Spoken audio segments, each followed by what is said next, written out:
ginagawa mo dyan? Doon ka sa loob.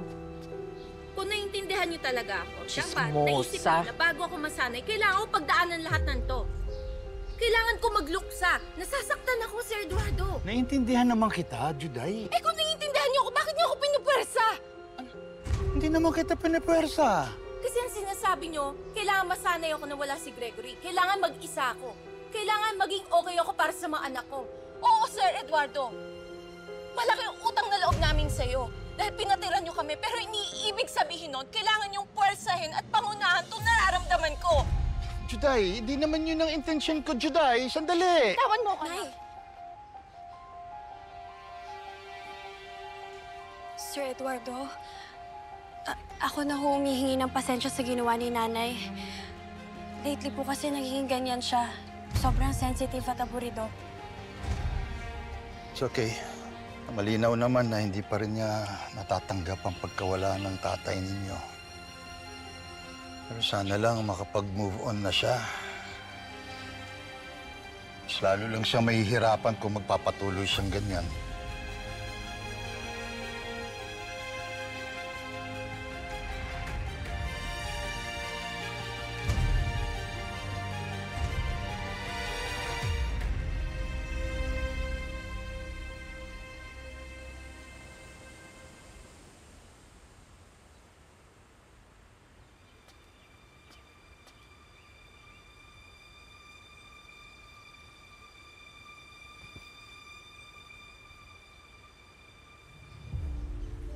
Juday, ayos ka lang? Ano kailangan mo?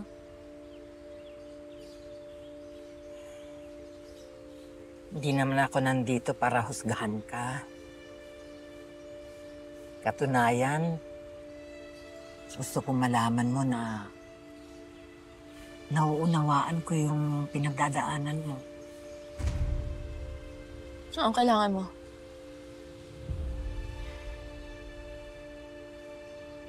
Juday, marami kang galit sa puso mo. Nawala yung pinakamamahal mong asawa.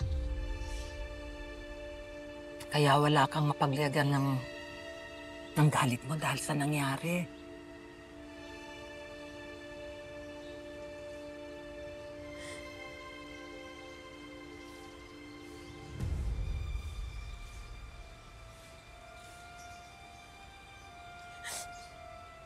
Kung matanggap. Bakit nawala sa asawa ko?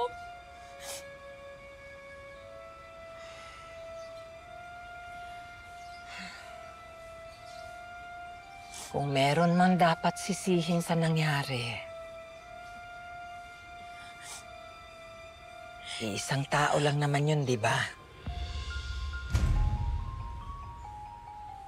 Ayoko sanang sabihin, pero wala namang iba, di ba? Alam yan ng puso mo.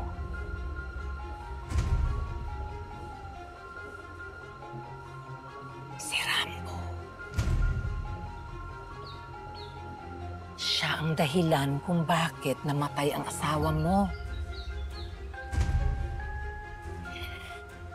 Naging makasarili kasi siya eh.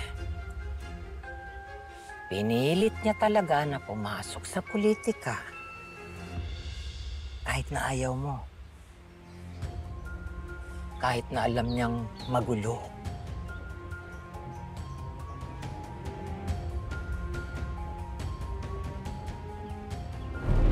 Ay, teka. Anong kalokohan to? Wala namang patay dito sa Barangay Hola. Pinaglalaroan niyo ba kami? Tanggalin mo yan dyan. Kapag hindi ka tumigil, uubusin ko pamilya mo. Pompong, akin na yan! Nay, Aba, ano to? Ito yung sinasabi ko ni. Ito na yung kinatatakutan ko. Paano kung may gawin sila sa mga kapatid mo? Sa tatay mo?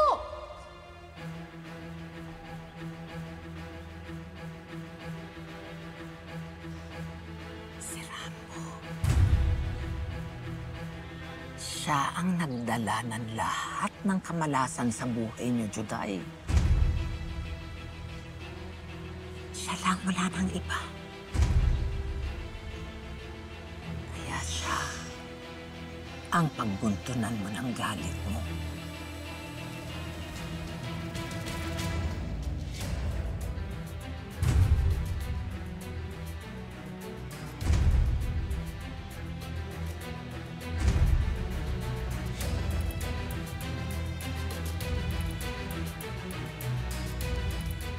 Ano, boy?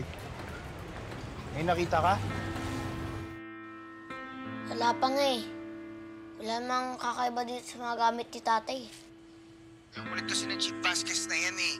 Sinabi na nga sa kanya na walang kaaway si Tito Gregory. Ayaw pang maniwala. Pero nakikita ko naman yung point niya eh. Sige, mabalikan muna kita, boy ah.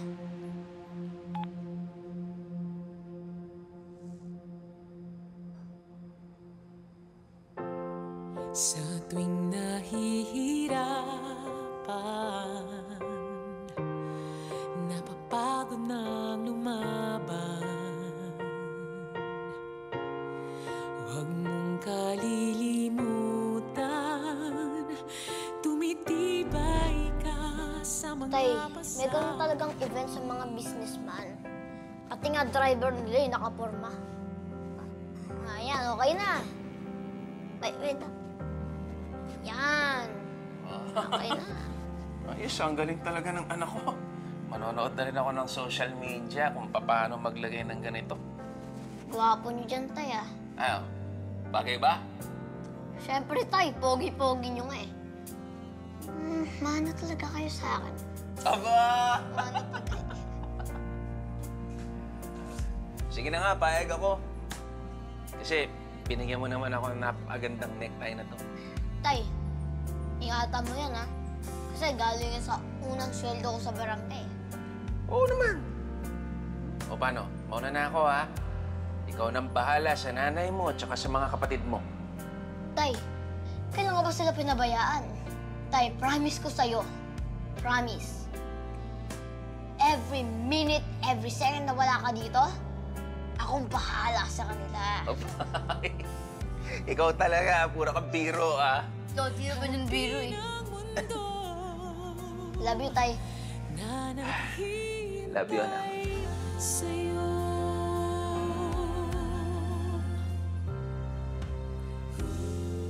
Hindi naman kailangan. Anong ginagawa mo?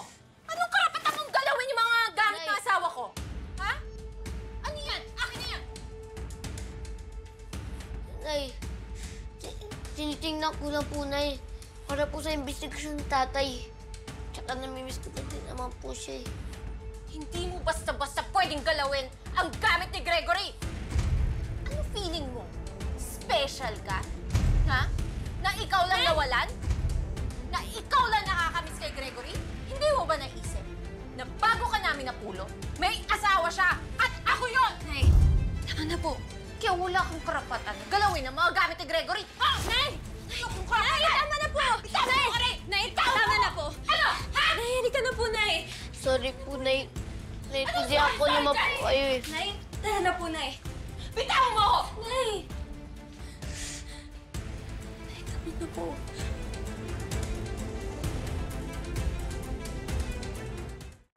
Mas gusto ko pang mamatay para magkasama na kami ni Gregory. Kaysa naman lagi kitang nakikita. Nagbakulaw na talaga yung lola mo kay Rambo. Iba talaga, Nay. Hanip ka, no? I'm sure yung ginawa mong yan, champion tayo kay Gob niyan. Kaso, Nay, itong ginagawa natin, may bayad ba to? Ba? Ang galing nga. Naisip mo pa yun. Natututo ka na. Di ba, tanungin ko siya. Pero, Nay, napansin ko, nangyayari na lahat ng minamanifest natin. Naman ni ano? Nay, manifest. Alam mo ba yun? Nako. Mani lang ang alam ko. Sa'yo na yung pest mo. Hindi, Nay. Hindi yun. Manifest. Ibig sabihin yan, kung ano yung lagi mong iniisip, yun yung mangyayari. Diba sabi mo, dito na tayo pupwesto, na hindi na tayo aalis ng mansyon. Sabi mo yun eh. Tapos? Nay, lahat ng yun magkakatotoo.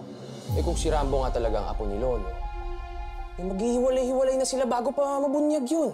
Magwawatak-watak na sila. At alam mo na yung mangyari? Tayo na lang ang last man standing. Diba? Ba't mo, Nay? Iba yung...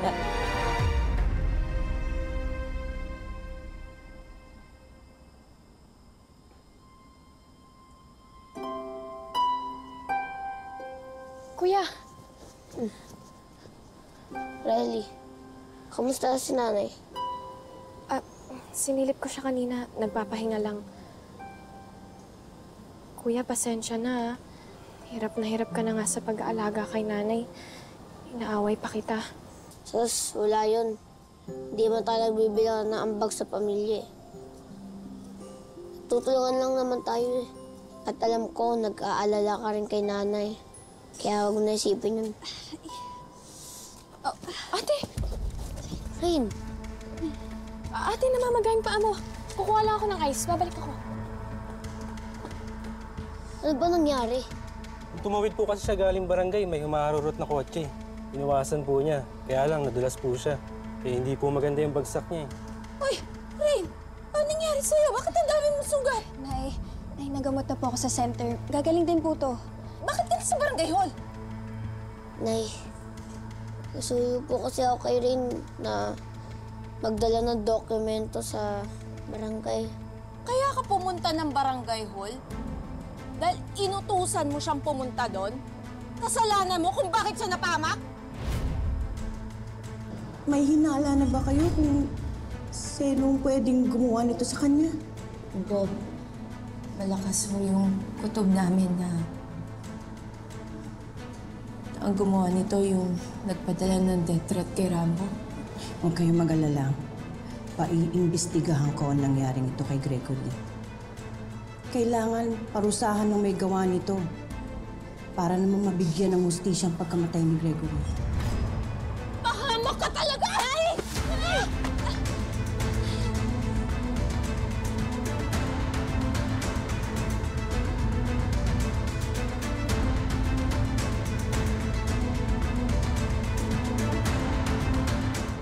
Pahamak ka talaga! Nay, tama na po! Huwag niyo na po sisihin si Kuya. Wala po siyang kasalanan! Bakit hindi ko siya sisihin, Rain, ha? Ikaw may kasalanan ng lahat! Simula nung pumasok ka dyan sa politika na yan, nagkanda-leche-leche ang buhay namin! Dumadami ang kaaway mo, pati ang tatay mo nadamay! Namatay na dahil sa'yo! Pati ba naman ngayon, ipapahamak mo pa rin si Rain? Ay, huwag mo po sisi sa akin lahat. Naintindihan ko naman po ang galit yun eh. Pero, nakikusap po ako sa inyo. Sana naman po, pumayag kayo na tulungan ko po kayo. Hindi ko kailangan ng tulong mo! Ano? Dahil nakukonsensya ka? Dahil nang matay ang tatay mo? Dahil alam mo yan!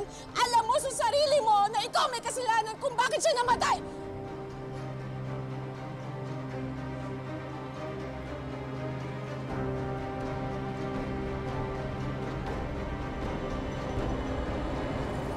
Oo. Pero siyempre, may budget yan, ha? O, ikaw nang bahala kung magkano. Alin? Yung tungkol sa pagkamatay ni Gregory? Siyempre, tahimik lang kami ni Oliver dyan. Pero yung talagang galit na galit, itong si Juday. Galit na galit siya kay Rambo kasi nga, si Rambo ang pinagbibintangan niya dahil sa pagkamatay nga ni Gregory. Oo nga. Sige. Salamat. Maraming salamat talaga.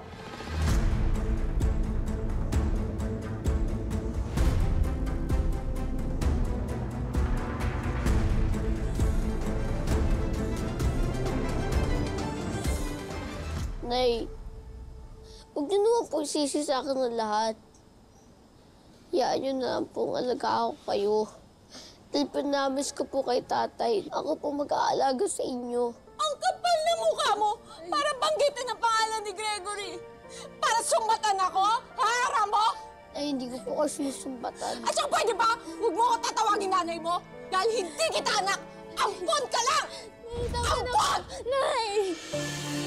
Ampon! Nay, tama na po! Harapan ko! Kuya, malis ka na lang, please.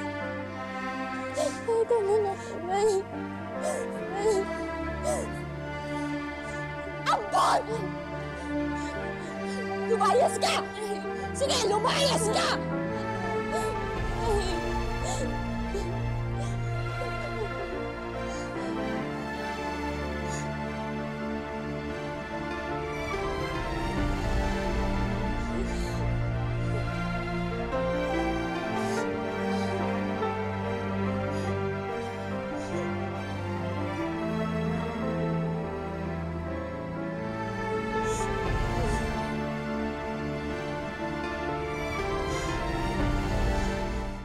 Bitawan niyo ako! Bitawan niyo ako! Kuya Jomar, sige po. Bitawan mo! Salamat po. Nagagalit kay Kuya.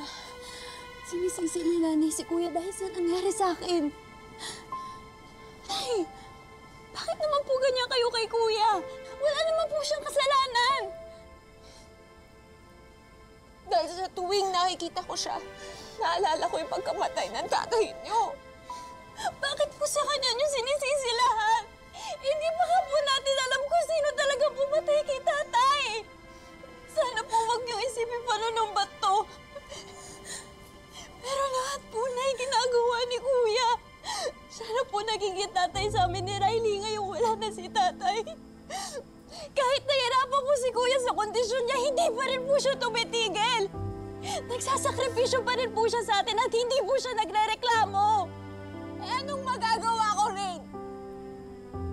Sa tuwing nakikita ko siya, naalala ko na wala na tatay niyo sa akin. Hindi mo ba naiintindihan yun? Ha? Nay, hindi niyo po ba pwedeng pigilan yung naiisip niyo? Kasi kayo din po yung nahihirapan eh. Itawan mo ako. Ay, paulit-ulit niyo po sinabi kay Kuya. Hindi niyo siya totoong anak. Naampun lang siya. Kaya niyo po bang tanggapin yun? Papayag po ba kayo ng ganon? Kasi sa nangyayari po ngayon, mas madali para kay Kuya na iwan niya tayo. E di umalis siya! Dahil wala akong pakialam! Wala! Nay!